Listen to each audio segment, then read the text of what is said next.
Θέλω κι εγώ να βγω και να μιλήσω τώρα που βγαίνουν όλες, τώρα που ανοίγουνε τα στόματα να κλείσουν οι πληγές. Θέλω κι εγώ να βγω και να μιλήσω και μη μου πείτε τώρα τα θυμήθηκες κι εσύ. Όχι πάντα τα θυμάμαι, μισόν αιώνα σκοτωμένη και η ψυχούλα μου δεν λέει να ησυχάσει. Σπίτι οι δυο μας, κάθε βράδυ τα ίδια, αλλά το βράδυ εκείνο το μάτι του γυάλιζε, το στόμα του άφριζε, τα χέρια του μαγιάνισαν, με σάπισε στο ξύλο, με ξέκανε, μ' όλο πες παντού ηρεμιστικά. Συμπέραναν οι δικαστές κι οι ιατροδικαστές, overdose,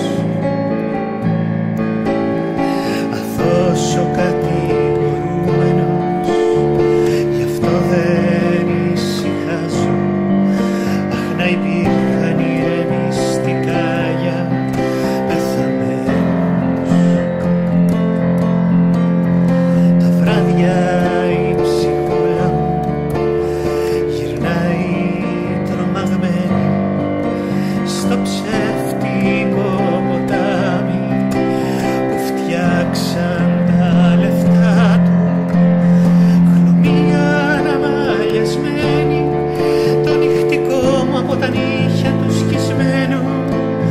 Χλωμία αναμαλιασμένη, φάντασμα στις όχθες ξενυχτάω και κλαίω. Το κλάμα μου το πνίγουν οι κορώνες των σοπράνο, των τενόρων από δίπλα.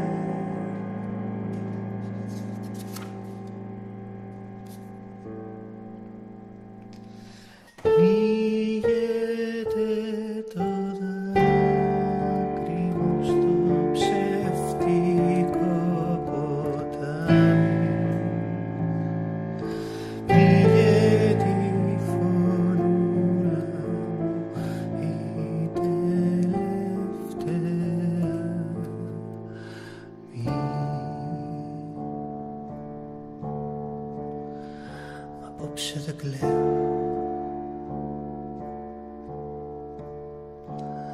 τραγουδάω, με λένε Βιενή, κι αυτή είναι η άρια μου, η άρια μιας όπερας, μιας ακόμα όπερας που ανέβηκε